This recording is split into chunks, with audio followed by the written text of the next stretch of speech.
We've been here for just about 10 years. And we chose this community because it's diverse, it's close to Manhattan, has a real family-friendly environment, and it just seemed like a good place to settle down.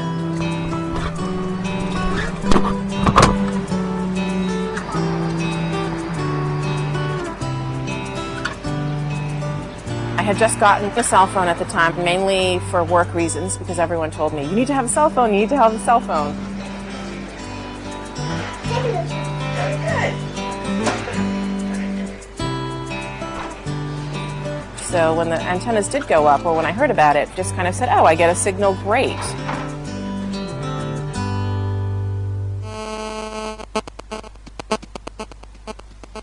We have embraced this technology with a tremendous fervor, perhaps unlike any other technology. With over 3.5 billion cell phone subscribers on the face of the earth, that translates into billions upon billions of dollars in revenue. But there are some hidden charges as well. With tens of thousands of antennas built up to support the growing number of users, this is the price we're all forced to pay. If somebody lives near a cell tower, there is a constant radio frequency signal that's coming out of that. It will boost higher when somebody is calling for that system to function, which is something that people who are using cell phones need to be made aware of, because if somebody is making a cell phone call, then they're asking the person who's living near the infrastructure to take a spike in exposure when that system is online. However, even when in the middle of the night when nobody is making a cell phone call, there is still a constant small signal that's being given off from a tower. Earth has a natural level of electromagnetic radiation, which is produced by itself, the cosmos, and the sun. But the signal from cellular communications is adding to this otherwise low background level of electromagnetic radiation. Somebody did a study in Europe probably about 7 years ago, 6-7 years ago, in which they measured the ambient backgrounds of European cities, and they found that the background levels had increased by a factor of over 3,000% from what it had been a decade ago. And it's thought that American cities are comparable to that now too. The background levels that we are sitting in right now, they are enormously high compared to normal background. I mean, just for the third generation mobile phones, the increase compared to normal background is 1 million billion times. So it's an enormous increase, and we haven't even bought the mobile phone. We're just standing here in the radiation from cell towers. People don't understand very often that radio frequency radiation is a form of energetic air pollution.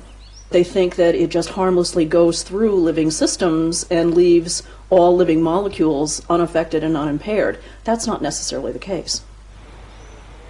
There's a wonderful study from Italy which measured ambient levels near a cell phone tower, and you could actually see when all the Italians went off and had lunch, there's a dip in the ambient levels, and then after lunch and everybody has a little siesta, it goes back up. I mean, you can see the human influence.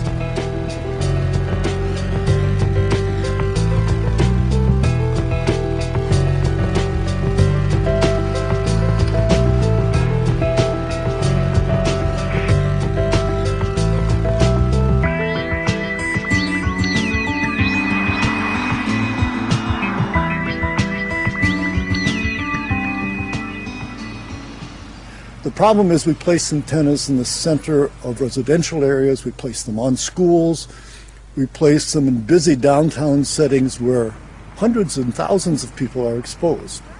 You can't avoid it. You are basically not safe anywhere. And soon there is no controlled population left because everybody's reached by the waves.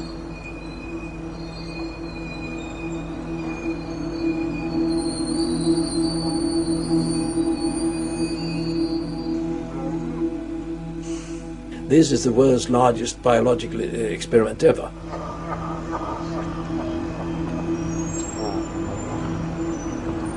we really haven't given the full observation to the possible risks.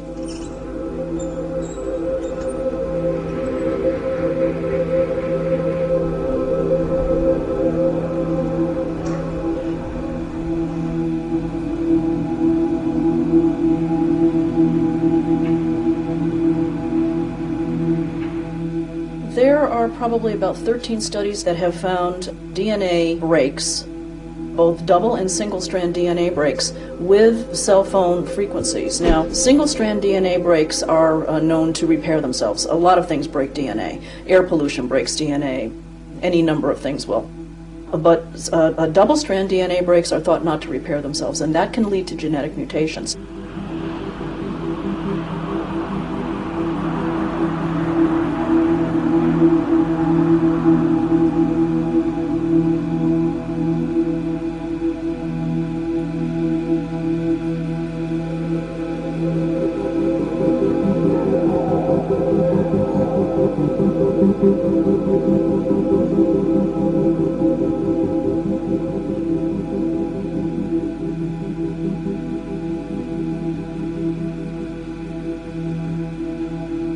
People don't realize what these antennas mean. They don't understand how they function. They don't understand how their cell phone really functions. So I was naive in that way. Never even thought about what it meant.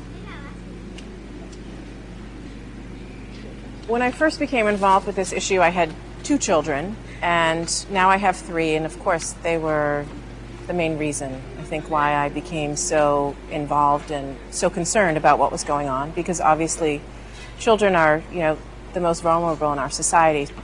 I felt like I needed to educate myself, and as I started to research more and more, I saw that this was actually a very controversial subject, and that the WHO had identified radiofrequency radiation as a potential human carcinogen. And I said, well, that can't be good. That just can't be good. So even if right now the studies are inconclusive, there's enough evidence here to say we should be thinking about this a little bit more deeply than we are right now. A lot of people presume that if something is in our presence, that someone somewhere determined that it was safe. People are making presumptions of safety that really shouldn't be made. There are standards for non-ionizing radiation protection.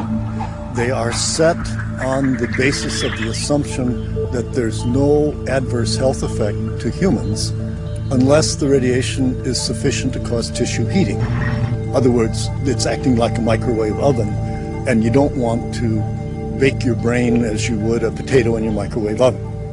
The assumptions behind the standards that exist are simply wrong. They're not set by health professionals, they're set by physicists and engineer types, and they are ignoring the evidence for human health. You should know that who wrote the standards, which is the Motorola's, the Nokias of the world, the military who have their own interest in all this. They have no interest in lowering the standard. They want to keep it as high as they can.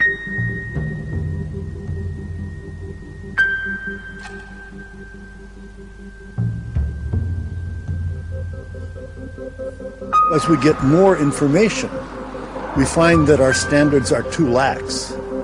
And not having a standard that is protective of human health provides no motivation for the cell phone companies to find ways of allowing us to use wireless communication, but to use it safely.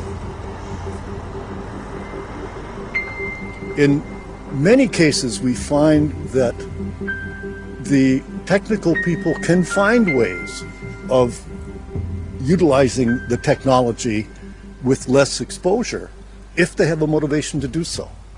But with money, not health, being the prime motivator, antennas continue to go up.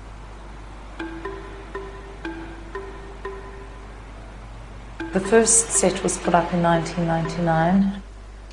It was actually put up on a Sabbath. The entire building are Sabbath observant Jews. And no one could really protest or do anything about that at the time. And then there were other sets put up through the years. We have 3, possibly 4 companies on the roof of our building. I know that at one point there were 27, but I think that there have been another 3 towers added by a different company in the last 2 years. We feel very powerless in terms of what's being done, the money that is being earned at our expense.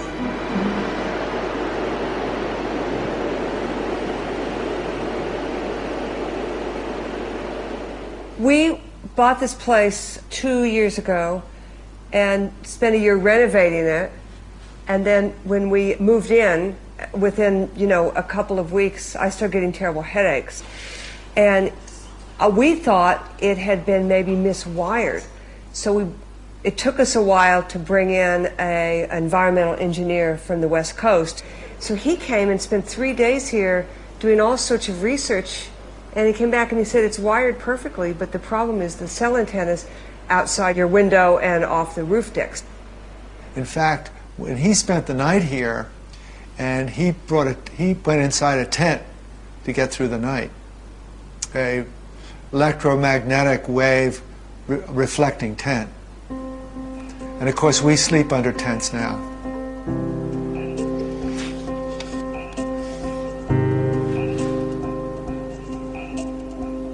What's funny is since we've been complaining and sending them letters that two of the antennas, they seem to have pointed in a different direction. But there's 4, 5, 6, 7, 8, 9, 10, 11, 12, 13, 14 right here on these two sides. Then on the north and west side there's, I don't know how many more, 10 more.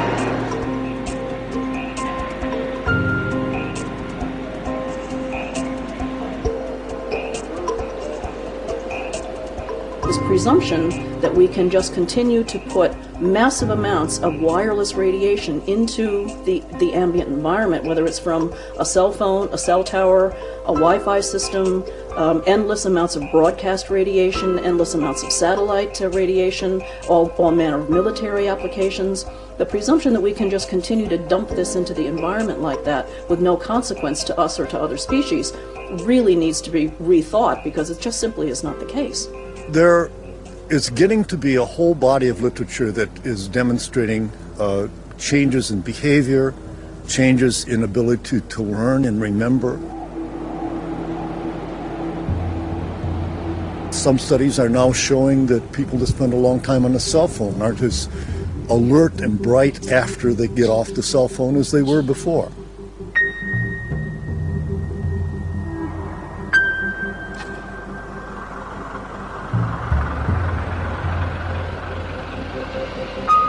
There has been a clear-cut deterioration, especially since 1997, since then the second generation mobile phones, the GSM systems, were introduced. And you see a very clear-cut deterioration of the public health. Most of us have lived with cell phones or near cell phone towers for years without feeling any effects. But one group in particular does. One day, Rigmor, a schoolteacher in Stockholm, Sweden, discovered that she was sensitive to electrical devices. After visiting doctors and being sent to psychologists and getting no answers, an engineer friend of hers helped her with the diagnosis. Rigmor was electro-hypersensitive. After doing some research of her own on electro-hypersensitivity, she discovered that she had to electro-sanitize her home.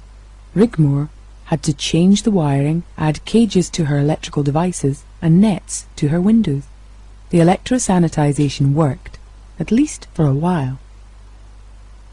1995 I wasn't electro-hypersensitive anymore. But then I got ill again when the mobile phone came, 1997.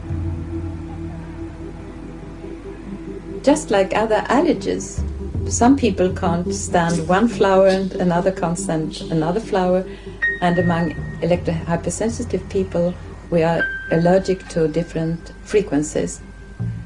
We did a double-blind exposure test with people with electro-hypersensitivity, and that was in 1994 already, and that was the very first study using mobile phones.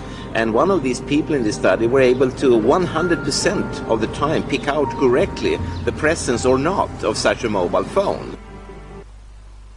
When we talk about people with a functional impairment, electro-hypersensitivity, we really talk about anyone. It doesn't seem to be any specific profile. There has been calculations country by country, and it boils down to somewhere between 2 to 6% of the general population. Just in a country like United States, it would be in the order of 10 to 15 million people that would be electro-hypersensitive. Here in Sweden, for instance, we talk about approximately 250,000 people with electro-hypersensitivity out of a population of 9 million.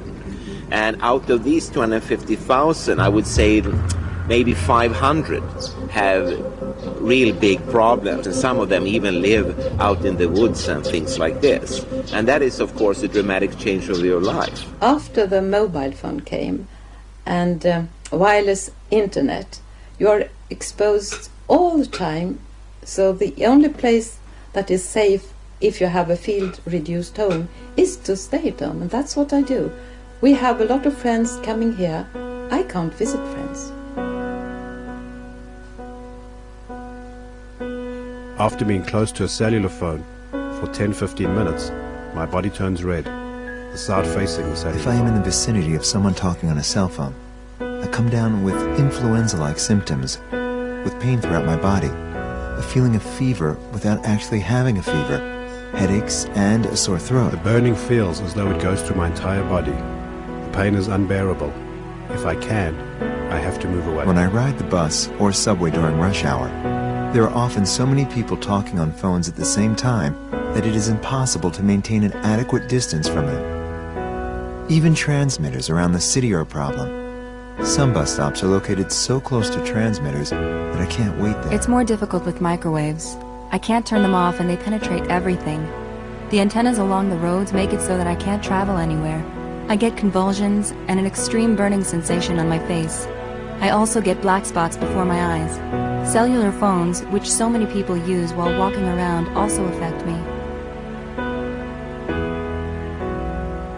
When you have people complaining all over the world with the same kinds of reactions, what you need to do is throw out the theory that says this can't be happening and restructure a model and take a look at the fact that maybe not everybody is crazy. Maybe the people that are reporting adverse effects are reporting legitimate physical reactions. I get very ill if someone has forgotten to put off his mobile phone when they visit me. After a couple of hours I feel ill. After 4 hours I can't speak anymore. What we need to do is listen to the people that are saying things like, my health is crashing, I can't live here anymore. Need to listen to them and believe them, because these are our canaries in a coal mine at the moment.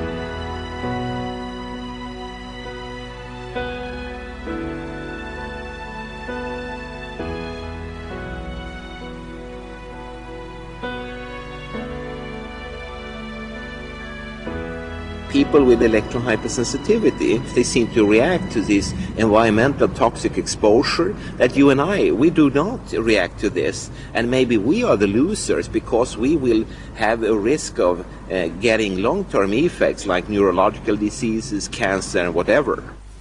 It's very difficult to explain to those who don't believe in us. But that's a fact that also the scientists that get money to make research on us, and that's not very often they get anything. They could show that on cells. Cells can't imagine things. They don't know about psychology. When you're a surgeon, and I'm dealing with people, of course, every day, but in part of my research, I've been studying rats when it comes to what happens to the rats when they are exerted to the radiation from mobile phones, basically. But also then you can translate the information that you collect from rats being exposed to the mobile phones into a knowledge about what happens at a longer distance. And we have shown that animals who have been exposed for 2 hours to the radio frequency of a mobile phone, both at 28 days afterwards and 50 days afterwards, there are damaged nerve cells in up to 2% of the tissue, both in the region where we keep our memory function and also in the layer of the brain with which we think. This makes me feel that this is something we have to be careful about. You can clearly see that from a number of studies that has used low levels, mimicking what you get right now while we do this interview from the cellular towers. And you see there are a lot of dramatic effects on biological systems. We talk about 24/7, around-the-clock exposure, wherever you are, and your whole body. You never get away from it. And it seems from our studies that maybe your immune system can cope with for a time, but it will deteriorate, and then the irradiation will definitely damage cells at a deeper level, and the question is what will then happen. And for us, the big question marks are effects, for instance, on the immune system, on the DNA, on the short-term memory, concentration capacity, sleep quality, fertility, etc. People have complained of dizziness, inability to concentrate, disruption of menstrual cycles. Two women that I know who are struggling very, very much in terms of getting pregnant, and the first one definitely noticed a change after the towers had been up for a while. And the question is, of course, as you say, we don't see people falling dead on the street, but for instance, here in Sweden, more than 1/3 of people report heavy problems with their nighttime sleep. And sleep is one of these subjective areas which definitely various forms of electromagnetic fields will have an impact on. We vary in our own genetic susceptibility to exposure to environmental factors. One person can smoke 2 packs of cigarettes for 20 years and not get lung cancer. Another person can smoke 5 cigarettes a week and develop lung cancer because of the tobacco. So it isn't just a matter of exposure, it's a matter of individual sensitivity. But on a population basis, the evidence we have at present suggests that the aggregate risk in the population increases as the intensity, the duration of exposure become greater. In our building, there have been numerous deaths from cancer. You know, it's difficult to say that this is definitely a result of the towers, but definitely there is a cluster of deaths in this apartment building since the 1990s that are the cause of cancer. You know, I think that things happen incrementally. It's not all at once, like it went up and boom, you feel something. But that as time goes by, it's noticeable.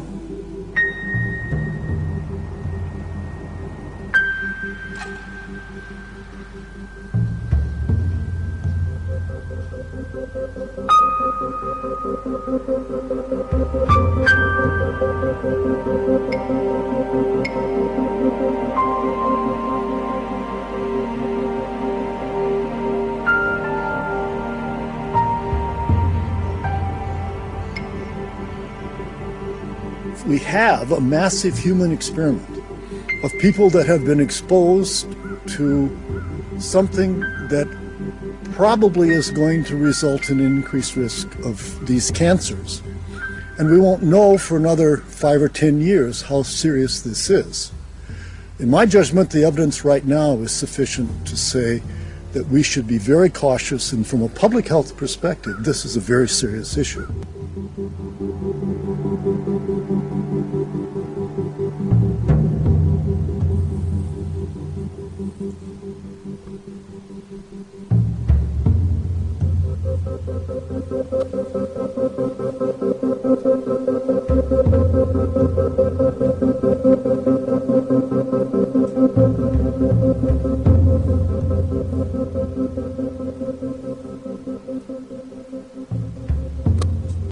We haven't had a long enough latency period for a civilian-based cell system. Many of the latency periods for brain tumors, for instance, or cancers in general, have a latency period of at least 10 years. And the technology has only been around for the last 10, 15 years at the most. We are seeing increases in brain tumors. We're seeing increases in Alzheimer's. We're seeing increases in all of the neurotransmitter diseases, ALS, Lou Gehrig's disease, Parkinson's. These are all disease systems that are known to be associated with low-level energy exposures. But when I hear the American Cancer Society talk about, the fact that, for less than 10 years we have no problem, that's kind of like not kind of missing the big picture. I mean, if you look at smoking, which they should know all about, you look after 10 years among smokers, you do not see a statistical significant increase in lung cancer. Same with asbestos. There's no doubt asbestos is a horrible carcinogen. I mean, it killed many hundreds of thousands of people. Yet, if you look at people who are exposed to asbestos after 10 years, they do not also have a statistically significant increase in mesothelioma. I mean, you have to go out 15, 20 years before you start to see the real impact. The particular concern is the unique vulnerability of children. And the more research that comes out from various studies, particularly the Scandinavian studies, show that children that begin to use cell phones before the age of 20 are about 5 times more likely to go on to develop brain cancer than if they use them after the age of 30. And people that begin to use cell phones between the ages of 20 and 30 are more vulnerable to develop brain cancer than those that use them after 30. There is no reason for a child to be on the phone all the time. There are reasons they shouldn't be, independent of the health concerns. But it is dangerous for children, more dangerous than for adults. It's not only the people who put it towards their head who have a penetrance of the electromagnetic field. It's also those who go next to his father. If father keeps the mobile phone in his pocket and the son walks away some 20 centimeters away, his brain is penetrated too by the fields from the mobile phone.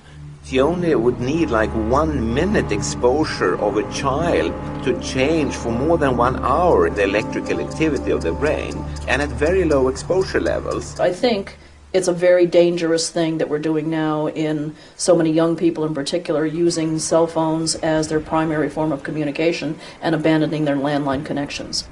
The communications industries, they want the world to go wireless because it's much cheaper for them to do that. That's really where they're trying to force the technology to go.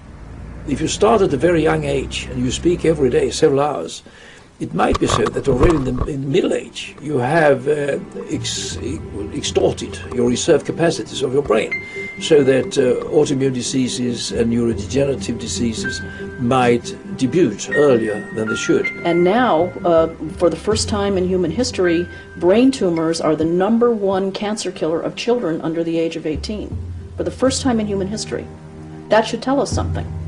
The diseases of concern, leukemia, brain tumors, parotid gland tumors, these are serious life-threatening diseases. And if they increase in the population, particularly if they increase from childhood exposure or young adult exposure, these are very debilitating. They're going to increase years of life lost in young people, not just in elderly. But the industry has its own response to concerns about cell towers going up. Just hide them. This steeple that has inside it a number of cell sites is a replica of the steeple we had built 53 years ago on the church, which is very beneficial for our town because they don't like to see unattractive cell sites around, and no one even knows it's here in this one. So that's a big advantage.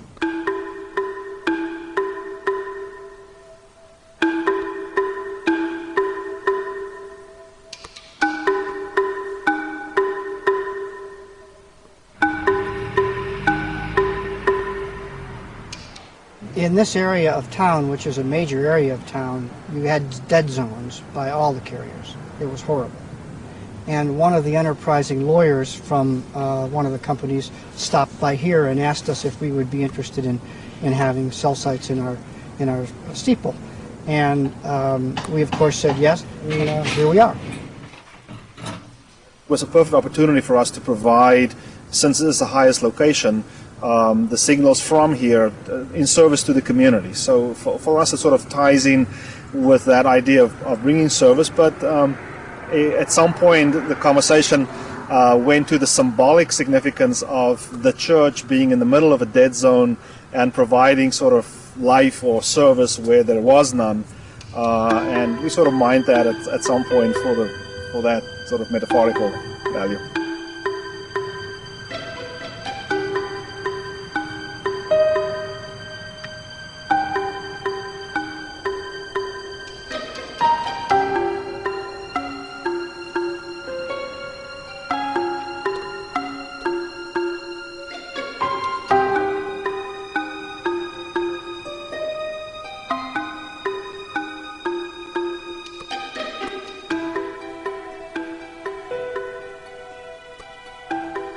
Yes, there is some misconception about radiation and those kinds of things, but on the whole, we did not have that high response from the community regarding that. There were some concerns, but mostly unfounded, and we had experts there who knew about the rumors of radiation or things like that, and I think they dispelled both us, who live 130 feet from the top of this, as well as others on the lack of any danger.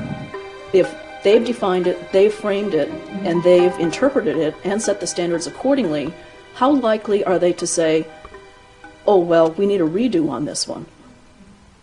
This is a very serious issue of which we don't have the answers, and we're not doing anything about it, not even studying it. In the United States today, there is not one study going on. Zero. It's impossible to get any funding, which is odd, and I don't have any clear-cut answer. You have to ask politicians, funding organizations, the industry and so on, why they don't want scientists like myself to really prove it's safe. Because they say it's safe, but it's not safe to study it. The cell phone industry betrayed the American public. I mean, if you go back to the history, and believe me, I lived through this history, in 1993, they made a commitment to the American public to spend $25 million to do the research to find out whether there was any problem. They never did it. It was a scam. And in that, it took 6 or 7 years for the scam to work itself through, and by the year 2000, when there's supposed to be all these results, there was, they went to the cupboard, and the cupboard was bare.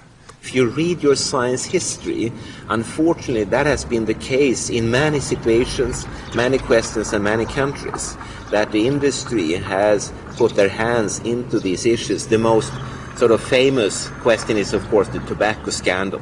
The U.S. Environmental Protection Agency had the best research laboratory on Earth. It was well funded, it had top-notch scientists, very curious, very competent people.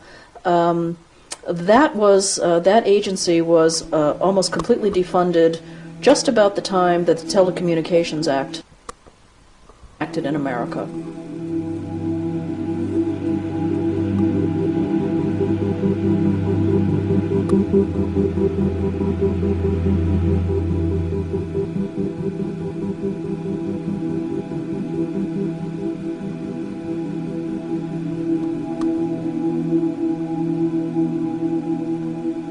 We have the outrageous situation where our U.S. Congress passed a law several years ago that prohibits communities from objecting to the placement of a cell phone tower on the basis of concerns for health. It was 1996 when the Congress of the United States, responding to industry requests, set up a plan to have a nationwide cell transmission system.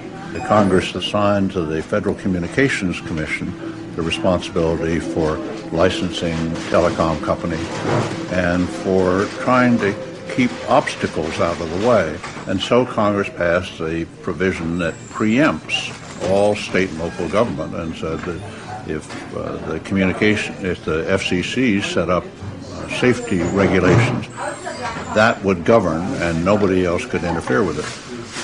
That was a very sensible thing at the time because it really started the race to get the telecom system operating nationwide. The problem is that it became rigid and began to have adverse consequences. Telecom companies essentially bought and paid Congress for the votes to pass this act, which they believed had absolute preemption over local zoning and planning regulations, taking local control of the placement of towers out of the hands of the people who are going to live right next to them. But people are slowly starting to fight a process that strips them of control over their environment. We were supposed to have cell antenna put on our rooftop by T-Mobile. In 2004, they signed a contract, a co-board president, to install 6 antenna and a cell tower, 16,000 pounds, on our rooftop. And a year later, when they were about to install it, some of the tenants, the shareholders like me, found out this was going to happen. We researched the dangers of them, decided not to have it done, and we got a temporary restraining order. We took T-Mobile to court, and we went through a lot of court dates. We went through lots of affidavits signed by people in the building. We got people in the neighborhood to sign 400 petitions. We did a lot of research, a lot of mobilizing, press conferences, newspaper articles. I created a coalition of neighborhood groups and legislators in Albany and the City Council who are working on this whole issue to begin to work together to call attention to the whole subject. We have been in touch with lawyers who think we may have a precedent-setting case because of the measurements in our apartment. But again, the question is, where's the proof? Do you have to die of cancer first?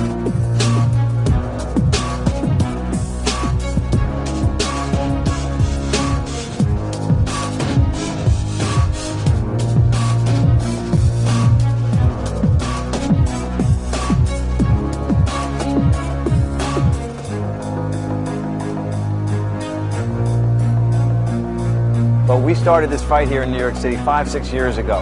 And that was when people didn't know what these little towers were. Now they're popping up next to everybody's bedroom window.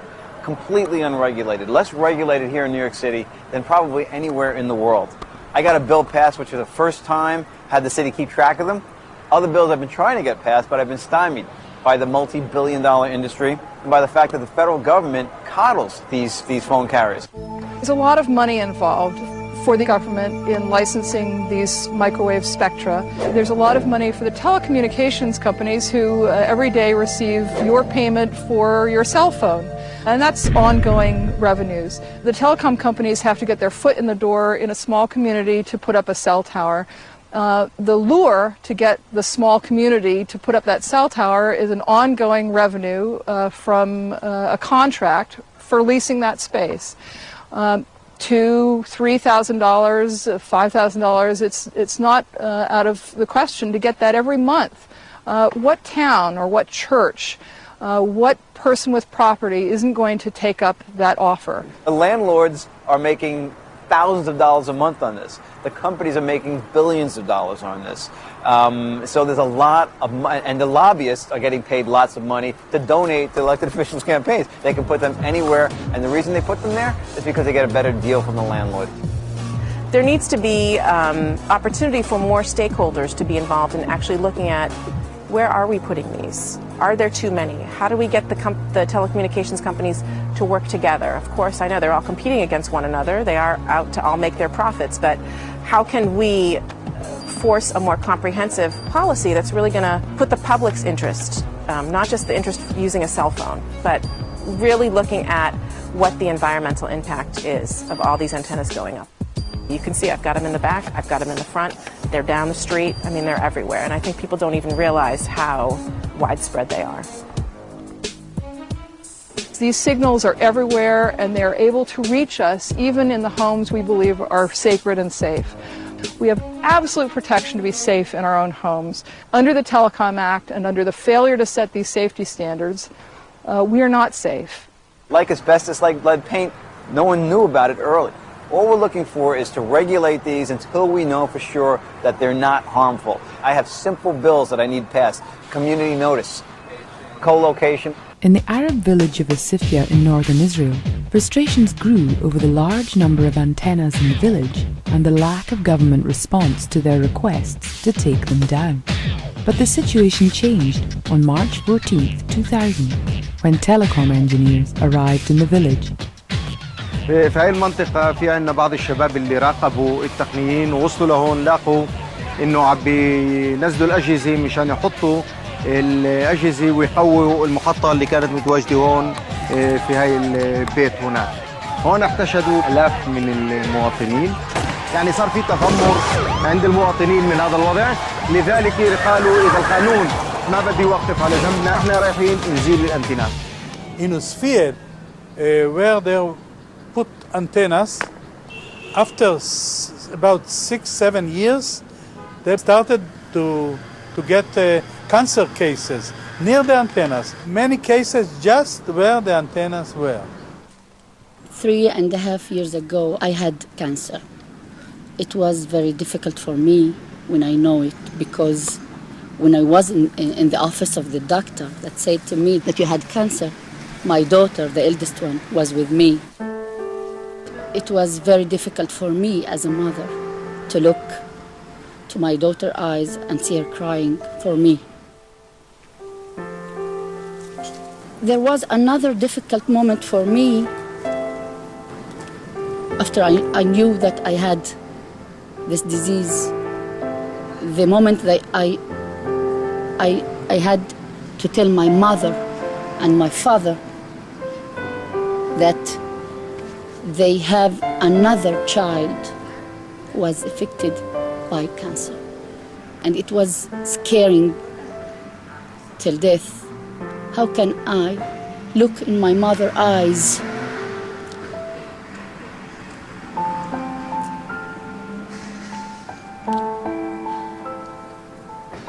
and tell her that your daughter had cancer? My mother was crying all the time. 4 surgeries and 3.5 months of chemistry. And after that, the radiation, the whole treatment. My youngest child was 3 years old only. It was difficult for me because everything was going on my mind that I'm going to die and leave him alone to struggle without a mother. بعد 1995 صارت تكاثر في أمراض السرطان في عسيفيا، وصارت الأمراض تزيد والحالات الموت تزيد، وصارت المواطنين حتى وصلوا لوضع إنه صاروا يخافوا يعملوا فحوصات دم أو يروحوا لعند الطبيب إنه يلاقي عندهم في مرض سرطان.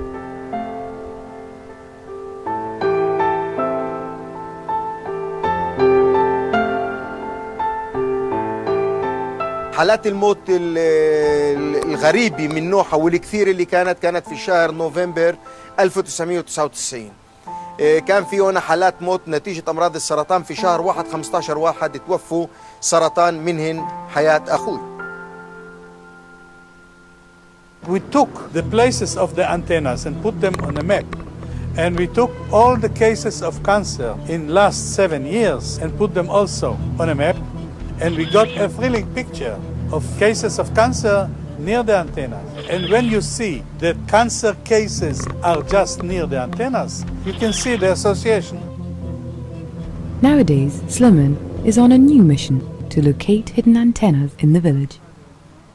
الأجهزة اللي موجودة معنا احنا بنلقط انه في إشعاع موجود في المنطقة، ابتداء من هاي المنطقة من هون ناحية البيت هذاك اللي موجود قبالنا خزان المي، بعدين هناك تحت هذا الخزان تحت هاي البيوت الإشعاع بيوقف، وبعدين لما بنطلع منه للغرب بيرجع الإشعاع وبيبين على الأجهزة الموجودة معنا. احنا كل ما عم نقرب على البيت الإشعاع بيعلى أكثر، عم بيقوى، وهذا بدل إنه البيت فيه إشعاع، يعني فيه مصدر للإشعاع اللي عم بيطلعه سببه الأنتينا. The Druze, Christian and Muslim leaders of the village put forth a joint statement proclaiming it sacrilegious to install cell phone antennas. هذا الشيء كان له تأثير فعال، تأثيره كان جدا فعال عند ناس اللي كمان زاحوا أنتينات اللي احنا ما كناش معلمين انه في عندنا أنتينات. قبل 2-3 قدرنا ننزل قبل تشغيلها محطة اللي كانت بيحطوها بين عسفية والدالي، ووصلنا الخبر ورحنا لصاحب البيت.